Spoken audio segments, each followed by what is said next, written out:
Hello student, good morning. આ video કેના માટે છે તો કે 12 કોમર્સ અને સાયન્સના સ્ટુડન્ટ માટે ખાસ કરીને આ વિડીયો એકવાર જોજો, કારણ કે આ વિડીયોથી તમે ડિસિઝન લઈ શકશો કે આગળ તમારે એજ્યુકેશનની અંદર કઈ ફિલ્ડની અંદર જવું, કઈ રીતે જવું તે.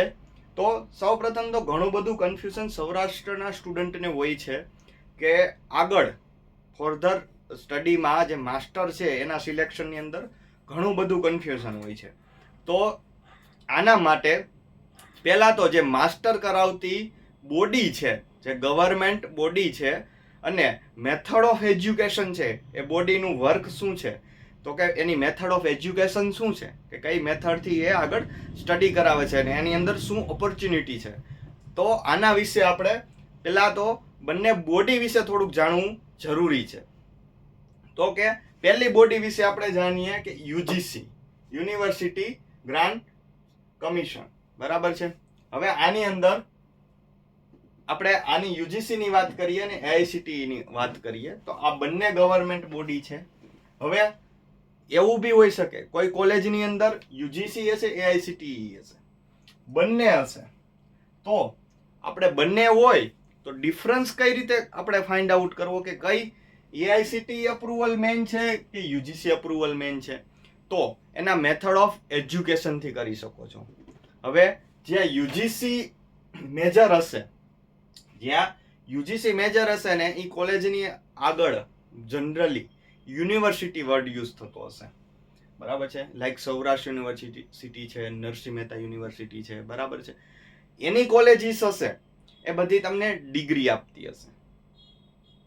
કઈ રીતે ડિગ્રી આપતી હશે તો કે બીકોમ છે, બીબીએ છે, એમબીએ છે, આ રીતે જે યુજીસી ડિગ્રી નક્કી કરતી હશે.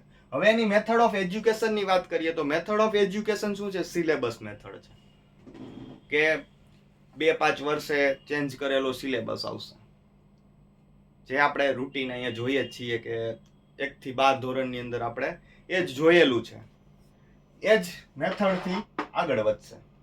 હવે જે ઇન્ટરેસ્ટિંગ વસ્તુ છે, જે આ મેથડ જે મેન છે, મેન મેથડ એ તમારે જો કરવાનું હોય તો મારું એવું છે માનવું કે સૌરાષ્ટ્રની બહાર જવું. જો આ મેથડ ઓફ એજ્યુકેશનથી તમે આગળ હાયર સ્ટડી કરવા માંગતા હોય, બરાબર છે, કોઈ માસ્ટર કરવા માંગો છો તો સૌરાષ્ટ્રની બહારનું લોકેશન સિલેક્ટ કરવું. જો નજીકમાં જવા માંગતા હોય તો અમદાવાદ બેસ્ટ છે આના માટે. હવે વાત કરીએ એઆઈસીટી અપ્રુવલ ની માસ્ટર ડિગ્રીની, તો આપણે આમાં જનરલી જે વાત કરશું ને એ આપણે ટાર્ગેટ રાખશું એમબીએ ને, તો તમને વધારે આઈડિયા આવશે. એક્ઝામ્પલ આપશું ને આપણે એમબીએ ના આપશું. હવે આની મેથડની આપણે વાત કરી કે આમાં શું આવશે કે પહેલેથી જ સિલેબસ જે નક્કી કરેલો હશે કે આ બુકની અંદર 10 ચેપ્ટર છે, એની એક્ઝામ આ છે, યુનિવર્સિટી એક્ઝામ લેશે, જે 6 મંથ સેમેસ્ટર વાઇઝ એક્ઝામ હશે, યુનિવર્સિટી લેશે અને પછી તમને ડિગ્રી આપશે. જે સિમ્પલી આપણે જે બીકોમ ની અંદર કર્યું છે, બીબીએ ની અંદર કર્યું છે, બીસીએ ની અંદર કર્યું છે, બેચલર ઓફ એન્જિનિયરિંગ ની અંદર કર્યું છે, બરાબર છે. એમાંય તમને એઆઈસીટી અપ્રુવલ તો મળશે જ, પણ જે સિલેબસ મેથડ છે એ યુજીસી ની હશે. હવે વાત કરીએ એઆઈસીટી અપ્રુવલ જે મેથડ છે એઆઈસીટી ની, તો આની અંદર જનરલી જોવા જાય તો સિલેબસ નામની કોઈ વસ્તુ જ નથી. હવે એમ થાય કે સિલેબસ વગર ડિગ્રી કઈ રીતે, સિલેબસ વગર એક્ઝામ કઈ રીતે? તો આ જે મેથડ છે, આ એજ્યુકેશન મેથડ ટોટલ પ્રેક્ટિકલ કહી શકો તો બી કોઈ વસ્તુ ખોટી નથી, અને અપડેટેડ કહી શકો તોય બી કોઈ વસ્તુ ખોટી નથી.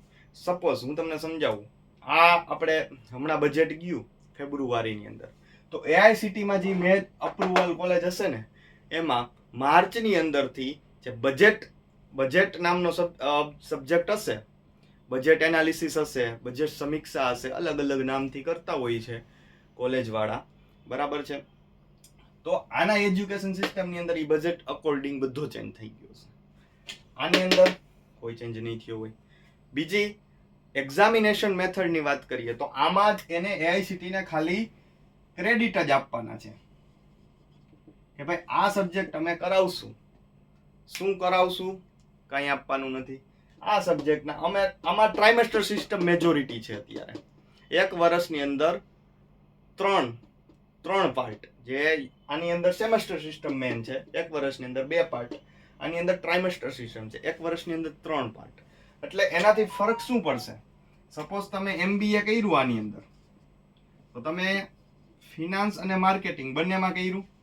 આની અંદર આપણે UGC ની અંદર વાત કરીએ તો આમાં એક મેજર હશે, એક માઇનોર હશે, કારણ કે અહીંયા એટલા ક્રેડિટ પૂરા નથી થતા. સેમેસ્ટર સિસ્ટમ છે, અહીંયા ટ્રાઇમેસ્ટર સિસ્ટમ છે, બંને મેજર હશે. એટલે આગળ જો તમારે ડોક્ટરેટ કરવું હોય તો તમે 2 ડિગ્રીમાંથી ગમે ત્યાં કરી શકો.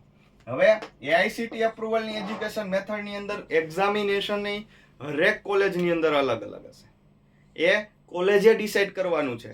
એ જે તે મેથડ છે એ કોલેજે ડિસાઈડ કરવાની છે. ઘણી કોલેજની અંદર આનું બેસ્ટ એક્ઝામ્પલ લેવા જાય તો IIM આનું બેસ્ટ એક્ઝામ્પલ છે, AICTE એ. અને આની જે ડિગ્રી હશે એ MBA નહીં કહેવાતી હોય, એ પોસ્ટ ગ્રેજ્યુએશન થી ચાલુ થતી છે.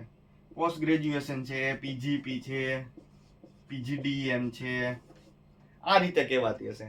આની અંદર જે એજ્યુકેશન મેથડ છે ને એ ટોટલ પ્રેક્ટિકલ છે. હવે એક એક્ઝામ્પલ દ્વારા આપણે સમજીએ. તમને એવું કહેવામાં આવ્યું કે ફિનાન્સની અંદર તમે MBA કરો છો, તમને ફાઇનલ અકાઉન્ટ બનાવવાના કીધા જે તે XYZ કંપનીના. તમે આમાં શું કરશો? બુકની અંદર દીધેલો એક્ઝામ્પલ કરશો અથવા તો પાછળ આપેલો એક સમ કરશો, એ જ વસ્તુ કરશો.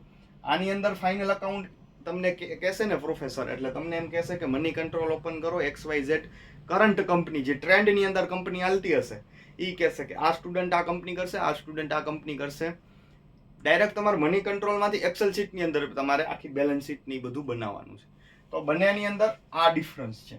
જે મેથડ ઓફ એજ્યુકેશન છે એ ડિફરન્સ છે. હવે એક પ્રશ્ન બહુ મૂંઝવતો હોય છે કે એન્જિનિયરિંગ તમે જોશો IIM ના એના લિસ્ટ કાઢજો તો એની અંદર તમને જોવા મળશે જે AICTE અપ્રુવલ કોલેજ હશે ને એની અંદર કોમર્સ સ્ટુડન્ટ કરતા તમને સાયન્સના એટલે કે બેચલર ઓફ એન્જિનિયરિંગના સ્ટુડન્ટ બહુ ઝાઝા જોવા મળશે. આ સંદેશો ખાસ સૌરાષ્ટ્રમાં જે સ્ટડી કરેલું છે, જે બેઝિક સ્ટડી છે અથવા તો બેચલર ઓફ એન્જિનિયરિંગ સૌરાષ્ટ્રમાં કરેલું છે ખાસ કરીને, કે એ મેં જોયું છે, એની પાસે નોલેજ નથી કે આમાં AICTE અપ્રુવલમાં MBA કરીએ તો એની જે માસ્ટર ડિગ્રી છે, બેચલર ઓફ એન્જિનિયરિંગની જે માસ્ટર ડિગ્રી છે એના કરતાં એ MBA કરીને બહુ સારું કેરિયર બનાવી શકે છે. અને તમે મોટા મોટા એક્ઝામ્પલ લેજો, bachelor of engineering plus MBA હશે. હવે આ શું છે આખો ટ્રેન્ડ?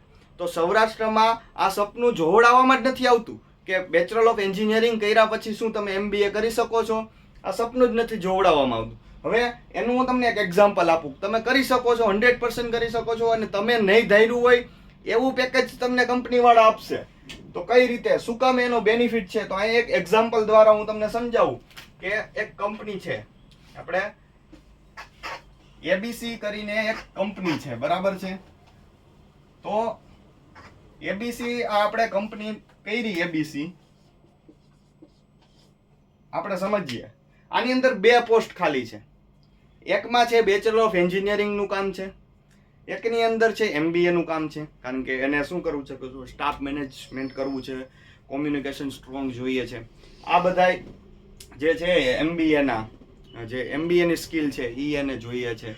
પ્રોજેક્ટ આખો મેનેજ કરવો છે, સોરી. તો આ 2 પોસ્ટ જોઈ છે, આ A અને B. અહીંયા એને બેચલર ઓફ એન્જિનિયરિંગ નો માણસ જોઈએ છે અને અહીંયા એને જોઈ છે MBA વાળો માણસ કે બધું મેનેજ કરી શકે. હવે અહીંયા એને નક્કી કર્યું કે મારે અહીંયા 6 લાખ રૂપિયા આપવા છે. અહીંયા એને નક્કી કર્યું કે મારે 5 લાખ પર એનમ નું પેકેજ આપવું છે. હવે સમજો તમે અહીંયા હવે બેચલર ઓફ એન્જિનિયરિંગ હશે કે ME હશે, એને કોઈ ડઝન્ટ મેટર, કારણ કે એને વર્ક તો ઈ જ કાઢવાનું છે. આપશે તમને 6 લાખ રૂપિયા જ. અહીંયા MBA માં એમ 5 લાખ રૂપિયા જ આપશે. હવે એને જરૂર તો એન્જિનિયરિંગ વર્ક આવડતું હોય એવા વ્યક્તિની છે અને પ્લસ MBA ની છે. હવે આ બંને અલગ અલગ હાયર કરશે તો આ બેને ભેગું કામ કરવાનું છે. હવે આપણને ખબર જ છે ભેગું કામ કરે એટલે મિસઅન્ડરસ્ટેન્ડિંગ ગેપ છે, કોમ્યુનિકેશન ગેપ છે, બરાબર છે. આ બધા જે ગેપ છે જેને સર્વિસ ડિલિવરી ગેપ કહેવામાં આવે છે, એ આની અંદર ક્રિએટ થશે કે નહીં થાય? કારણ કે બે પર્સન શું છે, અલગ અલગ છે, બંનેના નેચર અલગ હશે, બધી વસ્તુ અલગ હશે, એટલે ક્યાંય ને ક્યાંય 10 to 20% ક્યાંક ને ક્યાંક ઇસ્યુ રહેશે જ, કોમ્યુનિકેશનનો કે ગમે ઇસ્યુ રહેશે. તો એઝ એ ઓર્ગેનાઇઝેશન શું વિચારશે કે ભાઈ આ ગેપ આપણે ઝીરો કરવો હોય તો આ ગેપ ઝીરો કરવા માટે એ જાશે એક એઆઈસીટી એપ્રુવલ MBA ની કોલેજ હશે ને એમાં જાશે, એમાં એ પોસ્ટ લોન્ચ કરશે કે ભાઈ MBA પ્લસ MBA, અને આ હમણાં કંપનીનું નામ આપવું, MBA plus engineering. MBA plus engineering ને કહેશે કે ભાઈ અહીંયા 11 લાખનું કોસ્ટિંગ થાય છે, અહીંયા 10 લાખ આપશે. આ એક જ વ્યક્તિને 10 લાખ રૂપિયા આપી દેશે. હવે અહીંયા જો ઓર્ગેનાઇઝેશનનો 1 લાખનો ફાયદો થઈ ગયો, જે કોમ્યુનિકેશન, જે ઓર્ગેનાઇઝેશનને જે પ્રોબ્લેમ હતો કોમ્યુનિકેશનનો ગેપ કે જે સર્વિસ ડિલિવરી ગેપ અહીંયા રહેત, તો એ અહીંયા પ્રોબ્લેમ હતો, એ અહીંયા શું થઈ જશે તો કે એ અહીંયા આખો ઝીરો થઈ જશે. એટલે અહીંયા કે 10 લાખ રૂપિયાની અંદર આને હાયર કરી લેશે. હવે વાત કરીએ બીજી વસ્તુ કે આ bachelor of engineering plus MBA કરીને આ 10 લાખનું પેકેજ આ ઘણી ખરી કંપની કરે છે. તમે જોજો સેમ પોસ્ટ ઉપર લખ્યું હશે કે bachelor of engineering plus MBA હશે અને 10 લાખનું પેકેજ આપશું, અને નોર્મલ MBA હશે એને એટલા લાખનું પેકેજ આપશું. આ તમે જનરલી જોશો.